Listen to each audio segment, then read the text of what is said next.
জয় ঠাকুর। শ্রী শ্রী রামকৃষ্ণ পুঁথি চতুর্থ খণ্ড থেকে আমাদের পাঠ চলছে। বর্তমানে আমরা পাঠ করছি ভক্তদের সঙ্গে নানা রঙ্গ এই অধ্যায় থেকে।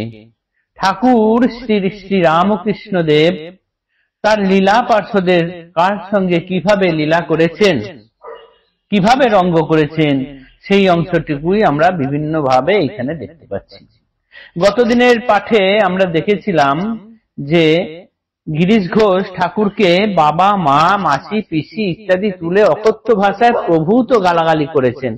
ঠাকুর গিয়েছিলেন থিয়েটারে, সেইখানে তখন থিয়েটার এতটা নাম হয়নি। ঠাকুরের কিন্তু সেই সময় কলকাতাময় একটা সুনাম হয়ে গেছে। সেই সময়ে থিয়েটার কর্মীরা ঠাকুরকে সেখানে পেয়ে অনেক কিন্তু আহ্লাদিত, কেননা ঠাকুর ওইখানে গিয়েছিলেন থিয়েটার কর্মীদের ত্রাণের জন্য, ভালোর জন্য। তো এইখানে পুথিকার এরকম ভাবেই গিয়ে বলেছেন যে থিয়েটার কেবল লম্পট বেশ্যালয়ে তথা তিনি তাহাদের ত্রাণের লাগিয়ে, সেই ত্রাণের জন্য বা ভালোর জন্যই গেলেন, তার বদলে কি হয়ে গেল না, উল্টো ফল হয়ে গেল। তাকে প্রভূত গালি শুনে আসতে হলো, কেননা গিরিশ ঘোষ প্রচুর মদ্যপান করে তারপর অনেক গালিগালাজ দিয়ে তারপর বললেন যে তোমাকে আমার ছেলে হতে হবে। কোথায় ঠাকুরের নিজের বাবা এক ধার্মিক নিষ্ঠাবান ব্রাহ্মণ, আর কোথায় গিরিশ ঘোষ? তাই ঠাকুর বলেন, কেন আমি তোর ছেলে হতে যাব কেন? আমার বাবা এক অতি নিষ্ঠাবান ব্রাহ্মণ, আমি তোর ছেলে হতে যাবো কেন? এই শুনে গিরিশ ঘোষ প্রভূত বিরক্ত হয়ে গেলেন, রেগে গেলেন এবং অকথ্য ভাষায় গালিগালাজ করতে থাকলেন। তারপর তো যে যার কাছে চলে এলো। এই গিরিশ ঘোষের সঙ্গে যারা ছিলেন তারাও কিন্তু খুবই রুষ্ট হয়েছেন মনে মনে, অথচ বলতে কিছু পারছেন না। এই ঘটনার পর কি হলো না, গিরিশ ঘোষও বাড়ি চলে গেলেন, ঠাকুরও দক্ষিণেশ্বরে চলে এলেন। কিন্তু গিরিশ ঘোষের মন যেন সেই ঠাকুরের পাদ পদ্মে পড়ে রইল। অঙ্গে করে কর্মকাজ মন নাহি সরে, কম্পাসের কাঁটা যেন সতত উত্তরে। প্রভুর চরণ পদ্মে একটানা মন, ইহাই কেবল এক ভক্তের লক্ষণ। তাহলে গিরিশ ঘোষের কিন্তু ভেতরে ভেতরে এক প্রকৃত ভক্তের লক্ষণ ছিল, যেটা ঠাকুর দেখতে পেয়েছেন। তিনি তো কাঁচের আলমারির মতো মানুষের ভেতরের মনের ভেতরে কি আছে সব দেখতে পান, বুঝতে পান। তাই অন্তর্ভেদী দৃষ্টি দিয়ে ভাবগ্রাহী জনার্দন তিনি সব ভাবটাই বুঝে নিয়েছিলেন গিরিশের। তাই অত গালিগালাজ শুনেও তিনি কিন্তু মুখে তেমন কিছু বলেননি। এরপর আগের দিন পাঠে বলেছিলাম যে এর পরের দিন পাঠে এক মজার ঘটনা আমরা পাঠ করব। আজ সেইটাই উপস্থাপনা করতে চলেছি। আজ পাঠ করব পৃষ্ঠা সংখ্যা 468 থেকে 469। আজকের পাঠে আমরা দেখব এই ঘটনার পরে দুদিন গেছে, চারিদিকেই সবার মুখে একটা চাপা চাপা গুঞ্জন, সবাই মনে মনে রুষ্ট। গিরিশ ঘোষ এইভাবে গালাগাল দিয়ে ঠাকুরকে গালাগাল দিয়েছেন, এটা ঠিক করেননি। সব চারিদিকে এই কথা এরকম কানাঘুষো হচ্ছে। তার দুদিন পর, এটা ছিল ঘটনা শুক্রবারের, দুদিন পর রবিবার, যথারীতি রবিবারে ঠাকুরের কাছে অনেক লোকের ভিড় হয়। সেই দিনও অনেক লোক এসেছে। সেইখানে এই রবিবারের ঘটনাটাই আজকে আমরা দেখছি, পাঠ করছি। দেখতে পাচ্ছি এখানে রাম এলেন। রাম ঠাকুরের খুব নিকট ভক্ত এবং খুব সদাচারী, নিষ্ঠাবান। রামকে ঠাকুর বলছেন যে, বুঝলি রাম, গিরিশ আমায় খুব গালি দিয়েছে। রাম যে উত্তর দিলেন সে এক চমৎকার উত্তর। বললেন, যাহা দিয়াছেন যারে সেই দিবে তাই, কোথায় পাইবে দিতে তার যাহা নাই। কালকুট একমাত্র ধন কালিয়ার, সে দিবে ধরিয়া বিষ যাহা আছে তার। আপনি যাকে যা দিয়েছেন সে তো অঞ্জলি স্বরূপ তাই দেবে আপনাকে। কালিয়নাগের যেমন বিষই একমাত্র সম্বল, সেই জন্য সে তো বিষই দেবে। এই কথা শুনে কিন্তু ঠাকুর আসল মর্ম কথা বুঝতে পারলেন। সঙ্গে সঙ্গে বললেন, গাড়ি আন, গিরিশের বাড়ি যাব। চলে গেলেন গিরিশের বাড়ি, সঙ্গে কয়েকজন ভক্ত গেলেন। সেই দিনের বর্ণনা খুব সুন্দর, আজকে সে অংশে পাঠ করছি। উপমা ধরিয়া এই মাত্র বলা যায়, অন্তর্জগৎ মূল টিকা তার। উপমা ধরিয়া এই মাত্র যায় বলা, অন্তর্জগৎ মূল টিকা তার লীলা। গালি দিয়া প্রভু দেবে গিরিশ এখানে, শিরে ধরি পদরেণু চলিল ভবনে। পরিহরি সেই ক্ষণে রঙ্গেরও আলয়, বিষণ্ণ কি ক্ষুণ্ণ মন তিল মাত্র নয়। পরদিনে চারিদিকে ছুটিল বারতা, প্রভুর শরণাপন্ন যে বা আছে যেটা। গিরিশের কটুহাস মঞ্চের ভিতর, যে শুনে তাহার হয় বিষণ্ণ অন্তর। শুনো 2 দিন পরে এই ঘটনার, ঘুরে ফিরে এলো পুনঃ শুভ রবিবার। কর্মবদ্ধ ভক্তগণ অবসর পায়, সকলেই প্রভু দেবে দেখিবারে যায়। বিশেষত আজি দিনে ভক্ত সমাগম, শ্রীমন্দিরে শ্রীপ্রভুর হইল বিষম আন্দোলন। এই কথা করে পরস্পরে, কেহ বা গোপনে কেহ প্রভুর গোচরে। এমন সময় গিয়া উপনীত হয়, গৃহভক্ত চূড়ামণি রাম সদাশয়। সেব্য সেবকের ভাব বাধা এক টানে, নিষ্ঠাবান ভক্তিমান প্রভুর চরণে। সুন্দর মোহন মূরতি গৌর বরণ, ভক্তির ছটায় ফুল্ল সুচারু বদন।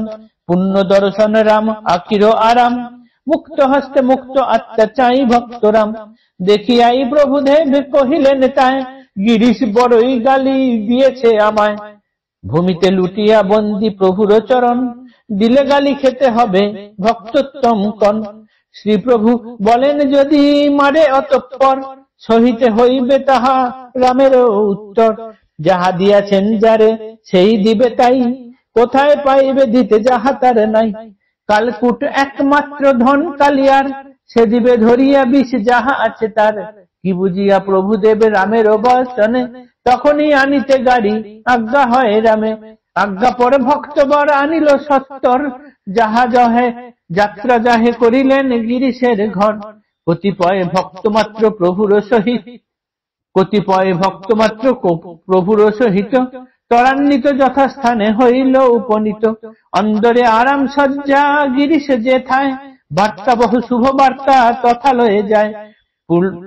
পুলকে পূর্ণিত কায়ে প্রফুল্লিত মন, সদরে আসিয়া বন্দে প্রভুর চরণ। তরিতের মতো বার্তা ছুটি চারিধারে, শ্রীপ্রভুর আগমন গিরিশের ঘরে।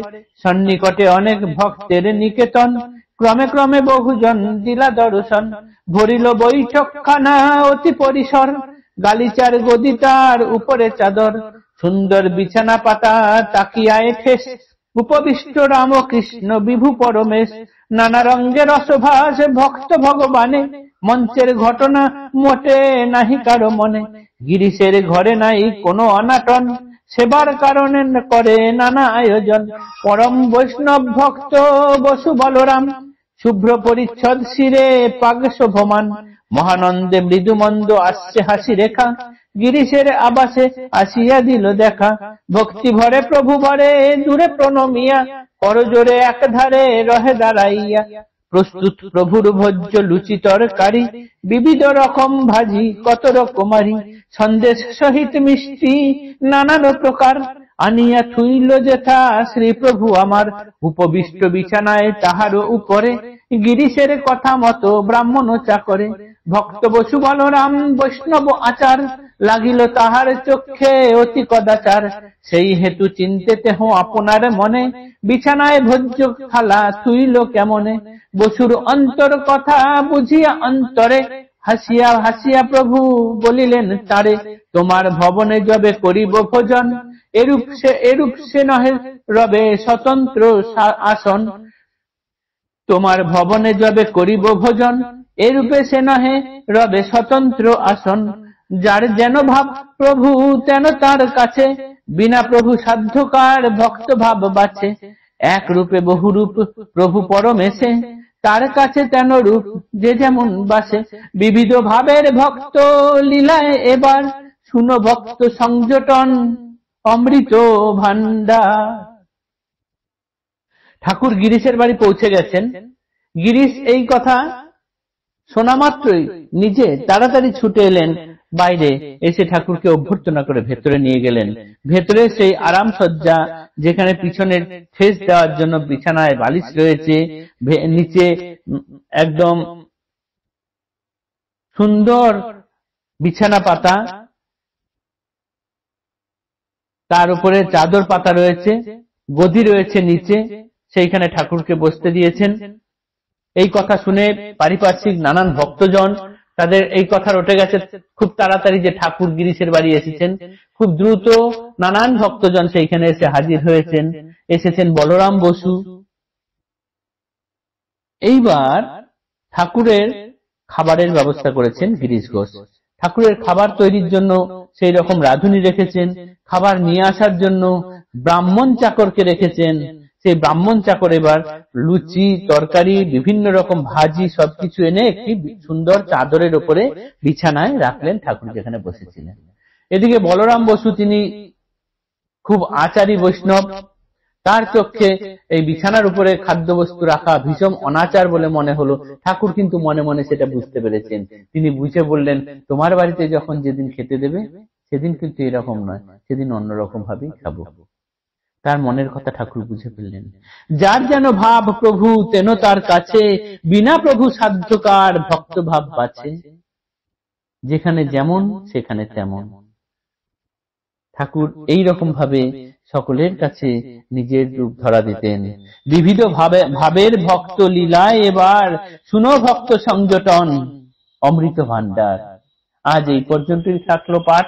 আগামী দিনে পরের অংশ পাঠ করব। জয় ঠাকুর, নমস্কার।